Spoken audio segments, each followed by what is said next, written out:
नमस्कार दोस्तों, कैसे हैं आप लोग। 20 जुलाई 2023 के डेली करंट अफेयर्स और एडिटोरियल एनालिसिस में आपका स्वागत है। लेक्चर की पीडीएफ टेलीग्राम ग्रुप में अपलोड हो चुकी है। अगर आप यूट्यूब पे वीडियो देख रहे हैं, डिस्क्रिप्शन बॉक्स में टेलीग्राम का लिंक दिया हुआ है। 56,000 फॉलोवर्स हैं, ज्वाइन कर लीजिए। उसके साथ साथ दोस्तों, मेरी वेबसाइट www.harshitdwedi.com पे भी ये PDF free of cost available है। मेरी ऐप हर्षित द्विवेदी एजुकेशन, जो कि एंड्रॉइड iOS दोनों पे, वहां पे भी पीडीएफ अवेलेबल है। तो चलिए, करंट अफेयर्स में 3 इंपॉर्टेंट न्यूज और एडिटोरियल में 4 important news. Science and tech में कोई काम का आर्टिकल आज है नहीं। यही आज की सारी इंपॉर्टेंट न्यूज है, डिटेल में देखेंगे। एडिटोरियल के आर्टिकल्स भाई आज के बहुत अच्छे अच्छे हैं। पहली न्यूज को देखते हैं, बट इसको आगे बढ़ाने से पहले, अगर आप लोग यूपीएससी की तैयारी कर रहे हैं दोस्तों, तो मेरा यूपीएससी 2024 का मेंटरशिप प्रोग्राम ज्वाइन कर सकते हैं। इस पर्टिकुलर मेंटरशिप प्रोग्राम के कंटेंट बॉक्स में आपको फोल्डर वाइज कंटेंट मिल जाएगा।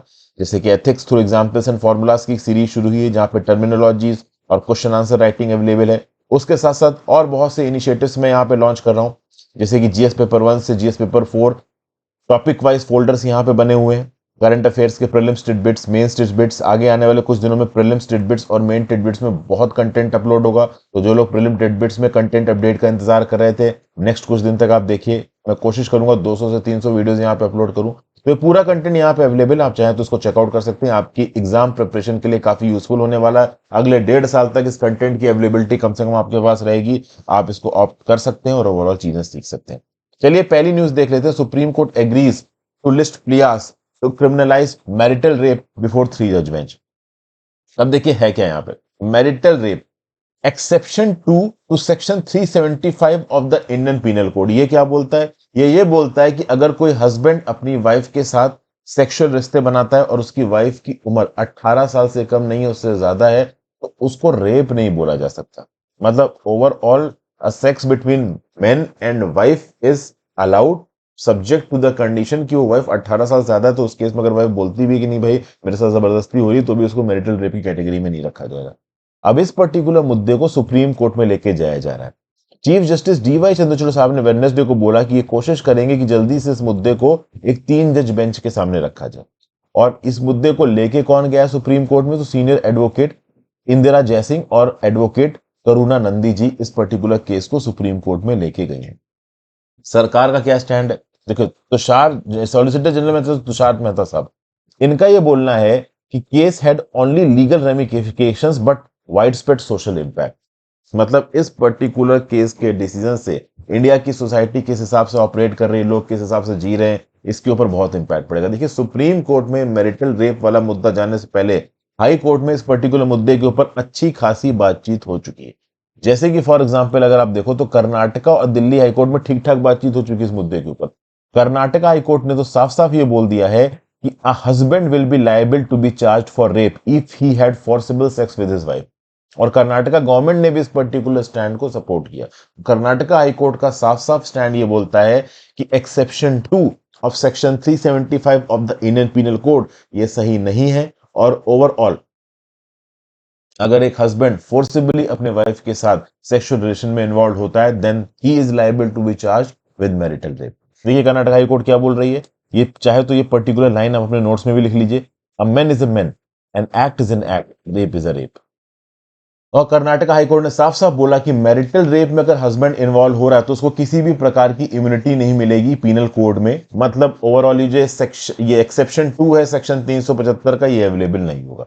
दिल्ली हाईकोर्ट में भी ये मुद्दा पहुंचा था मई 2022 में, और दिल्ली हाईकोर्ट ने एक स्प्लिट वर्डिक्ट दिया था। दिल्ली हाईकोर्ट की 2 जज की बेंच बैठी थी, उसको लीड कर रहे थे जस्टिस राजीव शक्देर साहब। उन्होंने ये बोला कि exception 2 to section 375 of the Indian penal code unconstitutional है। लेकिन उसी 2 जज बेंच में जो दूसरे जज थे, जस्टिस सी हरिशंकर साहब, इस पर्टिकुलर टॉपिक को मैंने उस समय पे कवर भी किया था अपनी करंट अफेयर्स की न्यूज में, ये एसोसिएट जज थे हाईकोर्ट के। इन्होंने बोला कि भाई मैरिटल रेप को क्रिमिनलाइज करना या फिर डीक्रिमिनलाइज करना, देखिए डीक्रिमिनलाइज तो वो ऑलरेडी है एक्सेप्शन 2 ऑफ द सेक्शन 375 से, लेकिन क्रिमिनलाइज अगर करना है तो वो लेजिस्लेचर कर सकता है, मतलब वो पार्लियामेंट कर सकती है। सुप्रीम कोर्ट को या जुडिशरी को उसमें घुसने की जरूरत नहीं है, क्योंकि overall criminalisation of marital rape के बहुत से कंसिक्वेंसेस होंगे सोशल एस्पेक्ट में, कल्चरल एस्पेक्ट में, लीगल एस्पेक्ट में। तो ये सारी बातें यहां पे बोली गई। अब यहां पे सॉलिसिटर जनरल तुषार मेहता साहब ने केंद्र की सरकार के बिहाफ में सुप्रीम कोर्ट में सबमिट किया कि साहब देखिए, ओवरऑल दिल्ली हाई कोर्ट की 3 जज बेंच के पास ये मुद्दा ऑलरेडी पेंडिंग है। तो पहले दिल्ली हाई कोर्ट की 3 जज बेंच का डिसीजन आने दीजिए, फिर सुप्रीम कोर्ट उस पर डिसीजन दे तो सही रहेगा। सुप्रीम कोर्ट के डीवाई चंद्रचूड़ साहब ने बोला कि ऑलरेडी 2 जज अपना ऑथोरिटेटिव प्रोनाउंसमेंट इस एक्सेप्शन 2 ऑफ 375 पे ऑलरेडी दे चुके हैं, जिसके तहत वो कह चुके हैं कि भाई मैरिटल रेप अलाउड नहीं होना चाहिए। तो जब इतना detail judgment Delhi high court और कर्नाटका हाई कोर्ट के 2 जज दे चुके हैं, तो भैया सुप्रीम कोर्ट यहां पे इंटरवीन कर सकता है और जल्दी ही सुप्रीम कोर्ट की 3 जज की बेंच इस पर्टिकुलर मुद्दे पे सुनवाई करेगी। फिर अगली न्यूज जो है, 40% of the districts do not have nursing colleges, health ministry data show. देखिए यहां पे क्या बताया जा रहा है, इंडिया के अंदर नर्सिंग कोर्सेज और नर्सेस की कमी होना। देखिए, डॉक्टर्स को असिस्ट करने के लिए, ऑपरेशन में असिस्ट करने के लिए बैक एंड में नर्सेस का रोल बहुत इंपॉर्टेंट होता है। अब क्या है कि हमारी देश की 40% डिस्ट्रिक्ट्स में कोई भी नर्सिंग कॉलेज नहीं है, ये दिखाता है हेल्थ मिनिस्ट्री का डाटा। 42% जो नर्सिंग इंस्टीट्यूशन है इंडिया के, वो 5 साउदर्न स्टेट्स में क्लस्टर्ड है और 3 वेस्टर्न स्टेट्स, मतलब 17% हमारे नर्सिंग इंस्टीट्यूशन 3 वेस्टर्न स्टेट्स में क्लस्टर्ड है। केंद्र की सरकार ने इस एनोमली को हटाने की भी कोशिश की है। केंद्र की सरकार हमारे देश के अंदर 157 नए नर्सिंग कॉलेजेस को बनाने की बात कर रही है, जो कि मेडिकल कॉलेजेस के अंदर प्लेस किए जाएंगे अप्रैल 2025 तक। शॉर्ट टर्म ट्रेनिंग के थ्रू नर्सेस को ट्रेन करने की कोशिश की जा रही है। अलग अलग राज्यों से भी बोला गया है कि भाई आप प्रॉपर तरीके से जो एग्जिस्टेंट स्कीम है उनका इस्तेमाल करके नर्सिंग के कोर्स को बढ़ावा दीजिए, लेकिन राज्य की सरकार भी ज्यादा यहां कुछ कर नहीं पा रही। खास बात दोस्तों यहां पे यह है कि मेडिकल इस्टेब्लिशमेंट के लिए नर्सिंग सर्विसेज बैकबोन फॉर्म करती हैं। इंडिया में लगभग 35 लाख नर्सेज हैं, लेकिन अगर आप नर्स टू पॉपुलेशन रेशियो देखोगे तो वो 2.06 फॉर 1000, मतलब हर 1000 की आबादी के लिए 2.06 नर्सेज हैं, जबकि बेंचमार्क है इंटरनेशनल 3 फॉर एवरी 1000। अब सबसे खास बात यहां पे यह है कि 36% ग्रोथ हुई है in the number of institutions जो कि अंडर ग्रेजुएट नर्सिंग एजुकेशन को ऑफर कर रहे हैं 2014-15 से लेके अब तक, ठीक है ना। और 40% ग्रोथ हुई है नर्सिंग सीट्स में। लेकिन अगर आप देखो तो जो 64% नर्सिंग वर्कफोर्स है, it is currently trained in just 8 states. केवल 8 राज्यों में 64% नर्सिंग वर्कफोर्स को ट्रेन किया जाता है। 42% जो नर्सिंग इंस्टीट्यूशन है ना, वो कंसंट्रेटेड है आंध्र प्रदेश, कर्नाटका, केरला, तमिलनाडु और तेलंगाना में। 17% जो नर्सिंग इंस्टीट्यूशन है ना, वो वेस्टर्न स्टेट्स राजस्थान, गुजरात और महाराष्ट्र में कंसंट्रेटेड है। केवल 2% nursing colleges north eastern states में कंसंट्रेटेड है। समझ गए बात को? तो भैया यहां पे आपको देखने को मिल रहा है 42 नर्सिंग इंस्टीट्यूशन साउदर्न इंडिया में है, और इसीलिए आप देखो कि इंडिया में बहुत सारी जो जब भी कोई नर्स की बात होती है तो ये समझा जाता है कि नहीं भाई साउथ इंडिया से कोई होगा, ठीक है ना, लड़की होगी या लड़का होगा। ओवरऑल कभी कभी समझा जाता है कि जो नर्स है वो लड़की होगी, ऐसा नहीं होता, लड़के भी नर्सिंग का कोर्स करते हैं और ज्यादातर साउथ इंडिया से, जो कि आप देख सकते हो 42% नर्सिंग कॉलेजेस इंडिया के साउथ इंडिया में। वेस्टर्न स्टेट्स 3, राजस्थान, गुजरात, महाराष्ट्र में 17% नर्सिंग कॉलेजेस। ओके, अब सबसे खास बात यहां पे यह है कि नर्सिंग के कोर्सेज भले ही बढ़ रहे हैं, ओके, लेकिन ओवरऑल मेडिकल कॉलेजेस में अंडर ग्रेजुएट और पोस्ट ग्रेजुएट मेडिकल सीट्स का जो नंबर है बढ़ने का, वो बहुत ज्यादा तेज है। जैसे कि मेडिकल कॉलेजेस में अंडर ग्रेजुएट सीट्स के बढ़ने का रेट है 110% और पोस्ट ग्रेजुएट मेडिकल सीट्स के बढ़ने का रेट है 114% 2014-15 से लेकर अब तक, ठीक है ना। तो खास बात यह है कि नर्सिंग कॉलेजेस बहुत तेजी से बढ़ रहे हैं। नर्सिंग कॉलेजेस कितने बढ़े हैं, तो यहां पे आप देख सकते हो नर्सिंग कॉलेजेस बढ़े हैं 36%, लेकिन मेडिकल कॉलेजेस कितने बढ़े हैं 81% सिंस 2014-15। और मेडिकल कॉलेजेस में जो अंडर ग्रेजुएट कोर्सेज के लिए सीट है वो बढ़ी है 110% और पोस्ट ग्रेजुएट कोर्सेज के लिए जो सीट बढ़ी है 114%। तो बेसिकली आपको समझ में क्या आ रहा है कि नर्सिंग कोर्सेज भले ही बढ़ रहे हैं, they are increasing no doubt, but जो बढ़ने का रेट है वो सेटिस्फैक्टरी यहां पे नहीं है, ठीक है। फिर आगे क्या बताया जा रहा है, according to World Health Organization approximately 27 million men and women make up the global nursing and midwifery workforce. तो भैया 2 करोड़ 70 लाख मेन और वुमेन दुनिया भर में नर्स का काम करते हैं, ये 50% है ग्लोबल वर्कफोर्स की। लेकिन ओवरऑल ग्लोबल शॉर्टेज भी है नर्स वर्कर्स की, पर्टिकुलर नर्स और मिडवाइफ्स की, क्योंकि 50% से ज्यादा करंट शॉर्टेज है हेल्थ वर्कर्स की। इसके लिए केंद्र की सरकार ने 157 नए नर्सिंग कॉलेजेस को कोलोकेट करने की बात की है मेडिकल कॉलेजेस के अंदर, क्योंकि अलग से नर्सिंग कॉलेज बनाएंगे तो पैसा वगैरह ज्यादा खर्च होगा, तो जल्दी कोई इन्वेस्टमेंट करेगा नहीं, राज्य की सरकारें बोलेंगी भाई कोविड के पास पैसा नहीं है। ऑलरेडी जो मेडिकल कॉलेजेस बने हुए हैं उनको 10 करोड़ रुपए दे दिया जा रहा है कि आप अपने यहाँ पे एक नर्सिंग का कॉलेज भी खोल दो उसी पर्टिकुलर प्रेमाइस में। और इस पर्टिकुलर स्कीम को ओवरऑल तेजी से इंप्लीमेंट करने के लिए राज्य की सरकारों से भी बोला गया है कि आप जल्दी से प्रपोजल भेजिए कि कैसे आपके यहाँ पे जो जो बड़े बड़े हॉस्पिटल्स हैं, मेडिकल कॉलेजेस हैं, वहां पे अंदर एक नर्सिंग कॉलेज भी ओपन किया जाए। ठीक है। Short term training of nurses के कोर्सेज चलाए जा रहे हैं। 18,600 नर्सेज ने 620 कोर्सेज के थ्रू शॉर्ट टर्म नर्सिंग का कोर्स किया है और ओवरऑल डिप्लॉय हो गई हैं इस हेल्थ फोर्स की फील्ड में।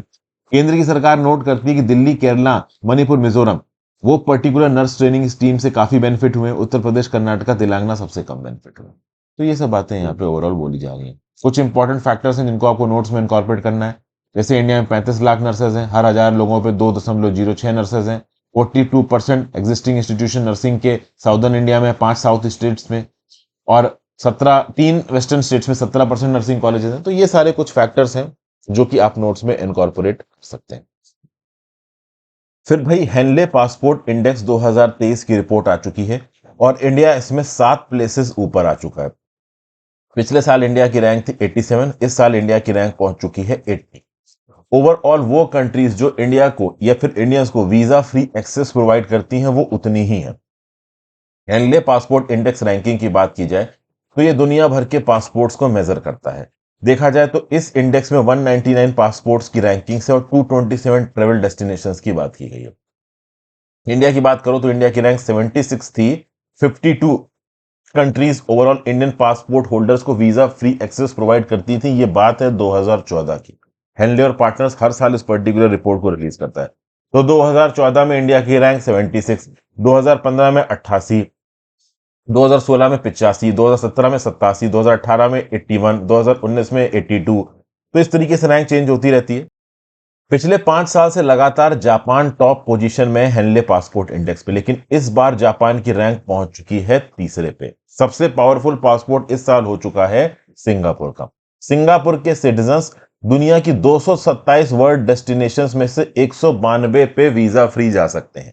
जर्मनी, इटली और स्पेन के पासपोर्ट्स दूसरे नंबर पे आते हैं। जापान का पासपोर्ट तीसरे नंबर पे आता है और जापान के साथ तीसरे नंबर पे है Australia, Finland, France, Luxembourg, south Korea और स्वीडन। यूके यहां पे 2 प्लेसेस गिर के चौथे नंबर पे आ चुका है और यूएस यहां पे है 8वें नंबर पे।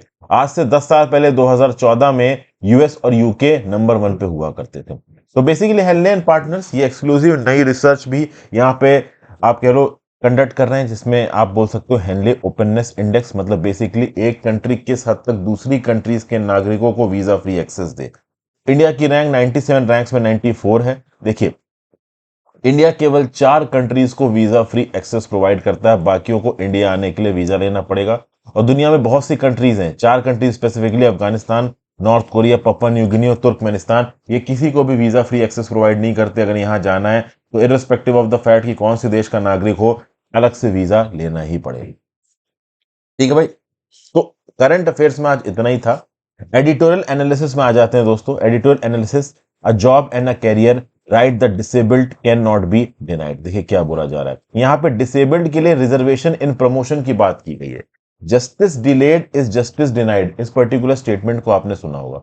और अक्सर कर ये स्टेटमेंट जुडिशियल केसेस के रिस्पेक्ट में बात की जाती है, जो कि जुडिशियल केसेस अमूमन बहुत लंबे खिंच जाते हैं, तो लंबे समय तक जुडिशियल केस चलता रहता है और ओवरऑल कंसर्न पार्टीज को इंसाफ नहीं मिलता। अब यहां पे बात हो रही है reservation in the promotion of persons with disabilities. यहां पे एक एक्ट की बात की जा रही है, the persons with disabilities equal opportunities protection of rights and full participation act 1995, जिसको आप पीडब्ल्यूडी एक्ट भी बोलते हो। इसने पहली बार एम्प्लॉयमेंट के अंदर आप कह लो डिसेबल्ड पर्संस के रिजर्वेशन की बात की और उनको प्रमोशन देने की भी बात की। 3% सीटें यहां पे डिसेबल्ड के लिए रिजर्व की गई। अब समझिए, इस पर्टिकुलर पीडब्ल्यूडी एक्ट 1995 से पहले केवल ग्रुप सी और ग्रुप डी गवर्नमेंट जॉब्स में डिसेबल्ड के लिए रिजर्वेशन दिया जाता था, लेकिन 1995 के इस एक्ट के बाद ग्रुप ए और ग्रुप बी जॉब में भी 3% डिसेबल्ड के लिए रिजर्वेशन आ गया। ठीक है, तो 3% seats for reservation of physically disabled people और उसके साथ साथ रिजर्वेशन एंड प्रमोशन भी आ गया। अब देखिए, 1995 के इस पर्टिकुलर एक्ट के बाद 1998 में आता है डीओपीटी का एक ऑर्डर 3603517195 एस्टैब्लिशमेंट एससीटी। इस पर्टिकुलर ऑर्डर के थ्रू ये बोला गया कि अरे भाई, डिसेबल्ड पर्संस को रिजर्वेशन भी मिलेगा प्रमोशन के अंदर। मतलब जॉब में तो रिजर्वेशन उनको मिल रहा है, प्रमोशन में भी उनको रिजर्वेशन मिलेगा। अब आप समझो दोस्तों, Indira Sawhney judgment versus Union of India and others आपको याद होगा।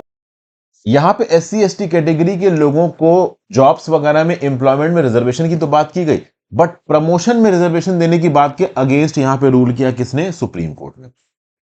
इसके अगेंस्ट आप देखो तो पार्लियामेंट ने एससी और एसटी के प्रमोशन के लिए ओवरऑल अमेंडमेंट करके पार्लियामेंट के अंदर, लेजिस्लेचर के अंदर नियम कानून पास किए। तो बेसिकली पहले सुप्रीम कोर्ट ने इंदिरा साहनी जजमेंट में बोला कि ठीक है भाई, आप एससी एसटी कम्युनिटी के लोगों को जॉब वगैरह में रिजर्वेशन दे रहे हो, वो सही है सोशल डिसएडवांटेज के बेसिस पे, लेकिन अब प्रमोशन में रिजर्वेशन मत दो। पार्लियामेंट ने लॉ अमेंड किया और बोला कि हम प्रमोशन में भी रिजर्वेशन देंगे, लेकिन ये स्टैंड पार्लियामेंट का डिसेबल्ड पीपल के रिस्पेक्ट में नहीं था। देखिए क्या लिखा हुआ है, department of personnel and training interpreted the parliament enactment to be applicable to persons with disability, also they were marginalised sections of the society. तो शुरुआत में जब 1998 का ऑर्डर निकाला ओवरऑल डीओपीटी ने, तब डीओपीटी ने साफ साफ बोला कि एम्प्लॉयमेंट में तो रिजर्वेशन मिलेगा ही डिसेबल्ड को, साथ साथ प्रमोशन में भी रिजर्वेशन मिलेगा। तो 1998 का ऑर्डर साफ साफ डिसेबल्ड लोगों को प्रमोशन में भी रिजर्वेशन दे रहा था। लेकिन फिर पता नहीं डीओपीटी का क्या दिमाग घुमा, 2005 में उन्होंने एक और ऑर्डर निकाला और यह बोल दिया कि भैया देखिए, डिसेबल्ड लोगों को हम रिजर्वेशन प्रमोशन में नहीं दे सकते। अब इसको ऑथर बोल रहा है denial of equal space and place for the disabled at the higher level in organisation. आप एससी एसटी कम्युनिटी के लोगों को प्रमोशन में रिजर्वेशन दे रहे हो, लेकिन आप डिसेबल्ड लोगों को 1998 के ऑर्डर के थ्रू प्रमोशन में रिजर्वेशन देते हो और फिर 2005 में एक ऑर्डर निकाल के वही चीज उनसे वापस छीन लेते हो। तो ये गलत है। और ओवरऑल जब 2005 में रिजर्वेशन इन प्रमोशन डिसेबल्ड लोगों के लिए विड्रॉ कर लिया सरकार ने, डीओपीटी ने अपने ऑर्डर के थ्रू, तो उसके बाद राजीव गुप्ता ने जाके यूनियन ऑफ इंडिया में एक पिटीशन फाइल की और बोला कि साहब ये गलत हो रहा है, ग्रुप और ए और बी की जॉब्स में एम्प्लॉयमेंट में रिजर्वेशन के साथ साथ प्रमोशन में भी रिजर्वेशन होना चाहिए डिसेबल्ड लोगों के लिए। और 2005 का जो डीओपीटी का जजमेंट है वो गलत है। अब 2005 के बाद से केस खिंचता गया, फाइनली सुप्रीम कोर्ट का जजमेंट आता है 2016 में, जिसमें सुप्रीम कोर्ट ने बोला कि भाई ग्रुप ए और ग्रुप में बी में भी जो प्रमोशन है उसमें रिजर्वेशन मिलना चाहिए। लेकिन गवर्नमेंट ऑफ इंडिया के रिस्पेक्ट में ये जो सुप्रीम कोर्ट का डायरेक्शन था, गवर्नमेंट ऑफ इंडिया ने सुप्रीम कोर्ट के इस डायरेक्शन को माना ही नहीं। तो जब सुप्रीम कोर्ट के 2016 के जजमेंट को यूनियन ऑफ इंडिया ने माना नहीं, तो गुप्ता साहब ने सुप्रीम कोर्ट में 2017 में कंटेम्प्ट पिटीशन डाल दी और उस कंटेम्प्ट पिटीशन के ऊपर आज भी बातचीत चल रही है। जब भी सुप्रीम कोर्ट के अंदर यह मुद्दा डिस्कस होने के लिए आता है, तो सरकार के बिहाफ पे एक वकील आता है और वो एक केस को कोट करता है, सिद्धा Raju versus state of Karnataka and others case. इस पर्टिकुलर केस में भी ओवरऑल कंटेम्प्ट पिटीशन चल रही है कि हाँ भाई, आप प्रमोशन में रिजर्वेशन क्यों नहीं दे रहे हो।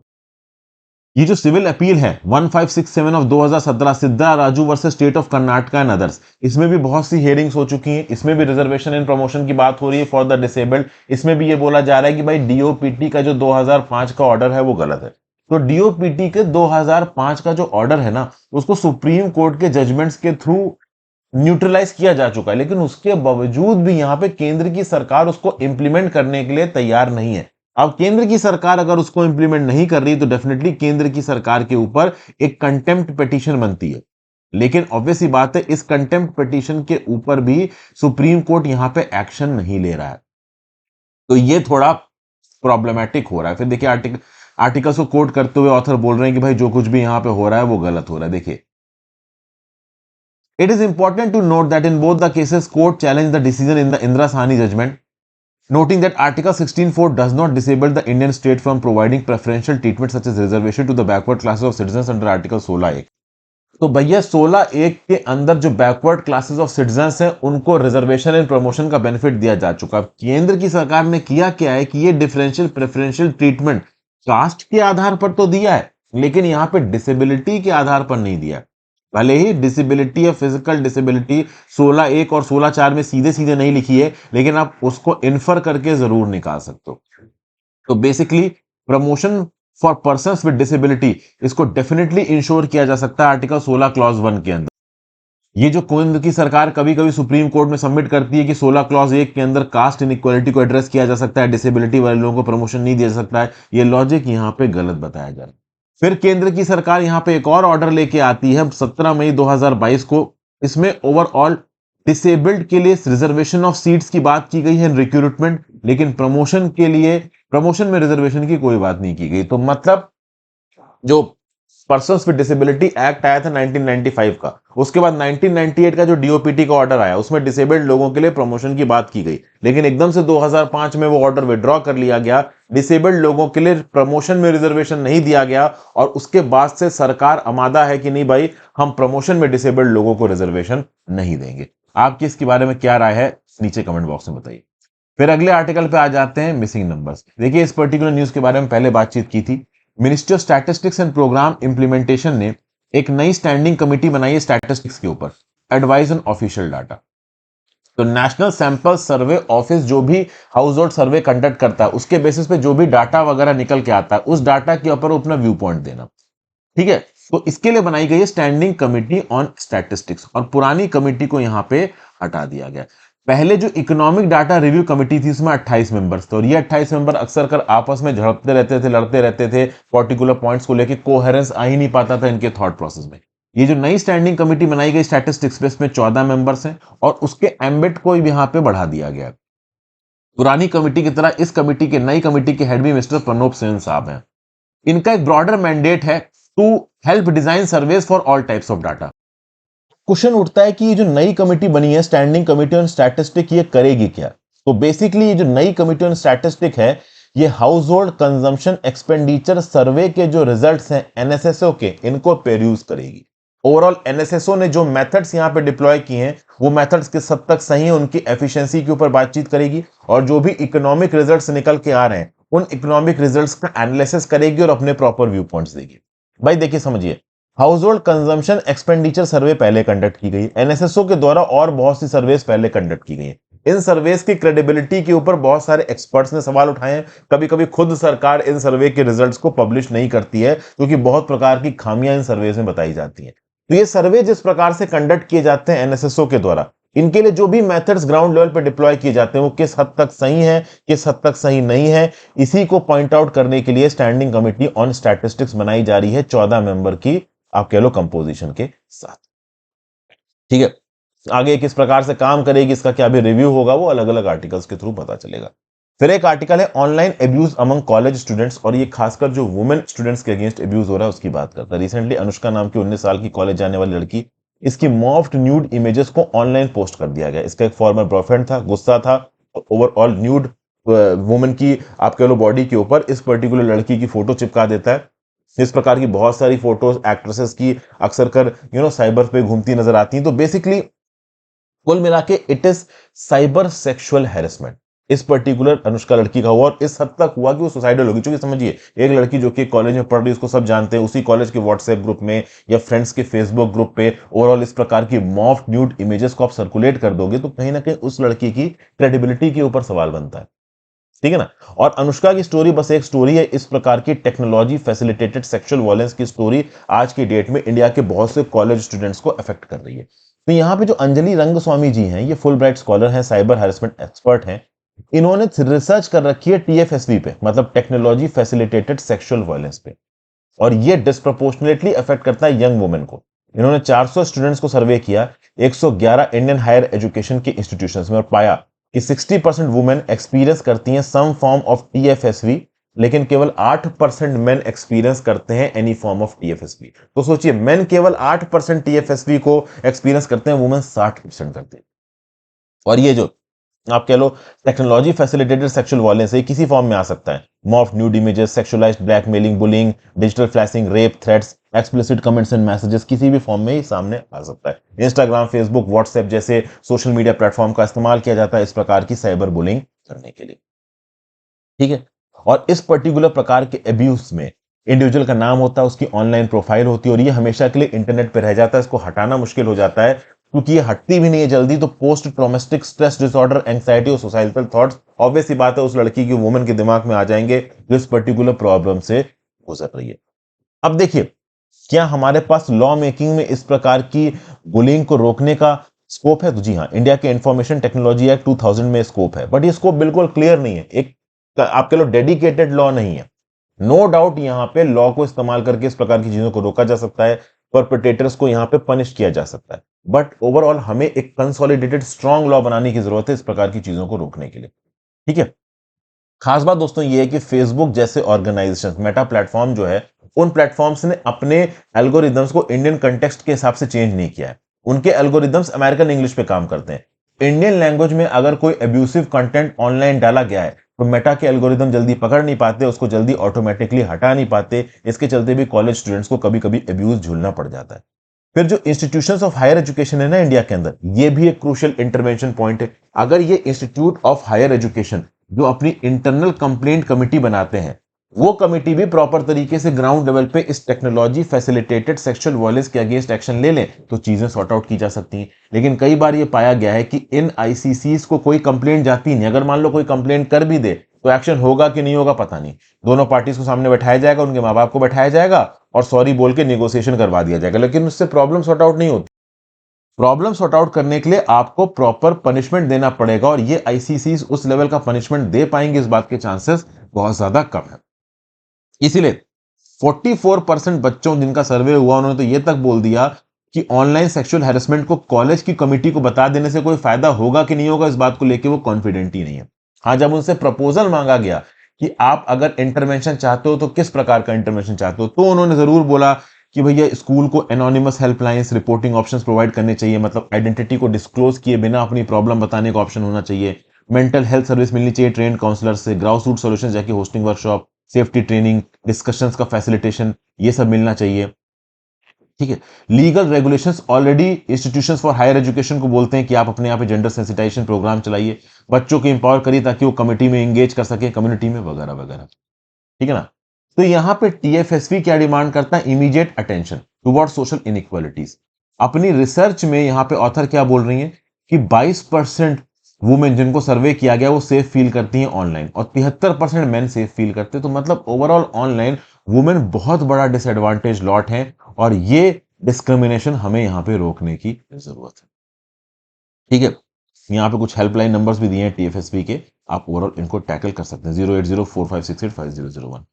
फिर नेक्स्ट बात करते हैं more than court action revisit the Indus water treaty. इस पर्टिकुलर टॉपिक को मैं थोड़ा मतलब ब्रीफ में बताता हूं क्योंकि इसमें ब्रीफ वाली चीजें ही जानने लायक है। इंडस वाटर ट्रीटी को लेके ओवरऑल जुडिशियल मैकेनिज्म पे अक्सर कर पाकिस्तान भागता नजर आता है। इंडस वाटर ट्रीटी के अंदर जो वेस्टर्न रिवर है, इंडस, चिनाब, झेलम, वो पाकिस्तान को एलोकेट की गई है और जो ईस्टर्न रिवर्स है, रावी, बीस, सतलज, वो इंडिया को एलोकेट की गई है। अब पाकिस्तान का बोलना है कि इंडस, चिनाब, झेलम का पानी बिल्कुल इंडिया छू ही नहीं सकती और इंडस वाटर ट्रीटी का टेक्स्ट साफ साफ ये बोलता है कि run of the river projects आप चला सकते हो, वाटर भले आप कंज्यूम ना करो। तो इंडिया उसी बेसिस पे बहुत सारे हाइड्रोइलेक्ट्रिक पावर प्रोजेक्ट को बना रहा है।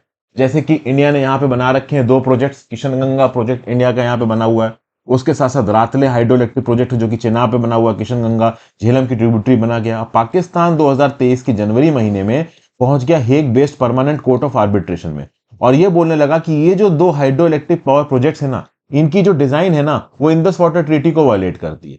इंडिया ने बोला कि पाकिस्तान कॉम्पिटेंट ही नहीं है और basically court of arbitration competent ही नहीं है इंडस वाटर ट्रीटी से रिलेटेड ये जो डिजाइन रिक्वायरमेंट वाला जो एलिमेंट है इसको कोर्ट ऑफ आर्बिट्रेशन में ले जाने में। लेकिन कोर्ट ऑफ आर्बिट्रेशन ने यहां पे इंडिया के अगेंस्ट रूल कर दिया, पाकिस्तान के फेवर में रूल कर दिया कि नहीं भाई, हम इस डिजाइन एलिमेंट के बेसिस पे इंडस वाटर ट्रीटी वाले इस फ्लॉ को डेफिनेटली देख सकते हैं। और देखिए, इंडस वाटर ट्रीटी के अंदर साफ साफ लिखा हुआ है कि अगर ये कोर्ट एनोनिमस मतलब ऑर्डर पास करता है तो इंडिया पाकिस्तान दोनों को मानना पड़ेगा। तो कल की डेट में इस बात की पॉसिबिलिटी है कि अगर कोई इंटरनेशनल कोर्ट इंडिया के अगेंस्ट डिसीजन देता है तो इंडिया इंडस वाटर ट्रीटी को ही खारिज कर दे। This is very much a possibility, क्योंकि पाकिस्तान बिना समझदारी दिखाए समय समय पे किसी भी इंटरनेशनल मैकेनिज्म में इंडस वाटर ट्रीटी को खींचने लगता है, कश्मीर के मुद्दे को खींचने लगता है। अब रह रह के रातले प्रोजेक्ट और किशनगंगा प्रोजेक्ट के डिजाइन एलिमेंट को इंडस वाटर ट्रीटी में ले मतलब इंडस वाटर ट्रीटी के प्रोविजंस के हिसाब से लेके जाया जा रहा है किसके पास? परमानेंट कोर्ट ऑफ आर्बिट्रेशन के पास। अब ये बात बिल्कुल सही है, 1960 में जब इंडस वाटर ट्रीटी साइन हुई थी उस समय पे पानी की अवेलेबिलिटी अलग थी। उस समय पे ओवरऑल डिजाइन रिक्वायरमेंट्स जैसे कह लो प्रोविजंस को इंक्लूड नहीं किया गया था इंडस वाटर ट्रीटी में। इंडस वाटर ट्रीटी की डिजाइनिंग में कुछ बेसिक फ्लॉज है, ठीक है ना। उन फ्लॉज को, उन लूप होल्स को एक्सप्लॉइट करके पाकिस्तान जबरदस्ती जुडिशियल मैकेनिज्म शुरू करना चाह रहा है हमारे देश में बन रहे हाइड्रोइलेक्ट्रिक पावर प्रोजेक्ट्स के ऊपर। इंडिया इसके बिल्कुल अगेंस्ट है। तो परमानेंट कोर्ट ऑफ आर्बिट्रेशन में ले जाने में तो सक्सेसफुल हो गया है पाकिस्तान इस पर्टिकुलर मुद्दे को, लेकिन कल की डेट में पीसीए इंडिया के अगेंस्ट भी डिसीजन दे देता है, देगा कि नहीं ये देखना बाकी है, तो भी इंडिया उस डिसीजन को मानेगा या नहीं मानेगा वो थोड़ी अलग बात है, क्योंकि पाकिस्तान तो इस हिसाब से पता नहीं कितने जुडिशियल वॉर इंडिया के अगेंस्ट छेड़ देगा, तो इस हिसाब से तो इंडिया पाकिस्तान की बात मानता फिरेगा। तो यहां पे इंडिया को करना क्या चाहिए? तो इंडिया को इंटरनेशनल ऑब्लिगेशन से बाइंड होना चाहिए। इक्विटेबल और रीजनेबल यूटिलाइजेशन के जो प्रिंसिपल्स हैं और एनएचआर की जो प्रिंसिपल है, नो हार्म रूल्स के प्रिंसिपल, इन प्रिंसिपल्स के हिसाब से इंडिया को चलना चाहिए, पाकिस्तान को चलना चाहिए। शायद मुझे ऐसा समझ में आया अनवर सद्दात के इस व्यू पॉइंट से कि भाई ये ओवरऑल इंडिया की जो हाइड्रो इलेक्ट्रिक पावर बनाने वाली जो एक्सरसाइज के अगेंस्ट बात कर रहे हैं। इनका यह बोलना है कि ईआरयू की कोई यूनिवर्सल डेफिनेशन नहीं है, लेकिन अगर आप article 6 of the convention on the law of non navigational uses of international water courses 1997 की बात करोगे ना, और एनएचआर की बात करोगे, तो it is a due diligence obligation which requires a riparian state undertaking a project on a shared water course having potential transboundary effect to take all appropriate measures relating to the prevention of harm to another riparian states. भाई बात यह है, आज की date में climate change के चलते, global warming के चलते, वाटर की कमी के चलते, इंडस वाटर ट्रीटी के अंदर जितनी भी 6 नदियां आती हैं उसमें वो क्वांटम ऑफ वाटर नहीं रह गया जब 1960 में एग्रीमेंट साइन हुआ था, तब हुआ करता था। आज की डेट में इंडिया की आबादी बढ़ गई है, पाकिस्तान की आबादी बढ़ गई है, इन दोनों कंट्रीज की इंडस्ट्रियल नीड्स बदल गई हैं, पानी की रिक्वायरमेंट बदल गई है। तो उसके हिसाब से आज की डेट में इंडियन साइड जो कि अपस्ट्रीम है, पानी की यूटिलाइजेशन को मैक्सिमाइज किया जाएगा। अब इस बात को लेके पाकिस्तान बोलेगा कि तुम इंदस, चिनाब, झेलम का पानी छुओ तक नहीं, तो इंडिया ऐसा कर नहीं सकता। और ओवरऑल अगर आप इंटरनेशनल डिक्लेरेशंस के हिसाब से, जैसे कि अगर आप article 6 of convention on the law of never navigational use of international water course की बात करो और एनएचआर नो हार्म रूल की बात करो, तो इसमें तो ये लिखा हुआ कि इंडिया का एक्शन दूसरे को बिल्कुल इफेक्ट ही ना करे, तो भाई थोड़ा तो इफेक्ट करेगा ना। Run of the river hydro electric power project अगर इंडिया चलाएगा तो थोड़ा पानी का तो यूटिलाइजेशन होगा ना।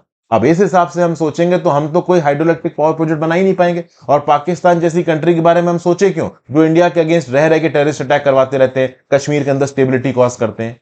तो ये सारी बातें निकल के आती हैं। ऑथर का व्यू पॉइंट मुझे यहाँ पे ये निकल के आया कि इंडिया को ऐसे स्टेप्स नहीं लेने चाहिए जो पाकिस्तान के इंटरेस्ट को वायलेट करें, लेकिन उसके लिए इंडिया को पानी का यूटिलाइजेशन बिल्कुल ही बंद करना पड़ेगा, जो कि इंडिया नहीं कर सकता। तो आई होप ये आर्टिकल आपको समझ में आ गया हो, ये लेक्चर आपको यूजफुल लगा हो। अपने व्यू पॉइंट नीचे कमेंट बॉक्स में दे के आइएगा दोस्तों। इंस्टाग्राम पे फॉलो कर लीजिएगा, टेलीग्राम ग्रुप ज्वाइन कर लीजिएगा, और हो सके तो मेरा कंटेंट, ये जो आपका मेंटरशिप वाला कोर्स है, इसको भी ज्वाइन कर सकते हैं। यहाँ पे भी आपको काफी कुछ सीखने को मिलेगा। Have a great day friends, good bye, ध्यान रखिए।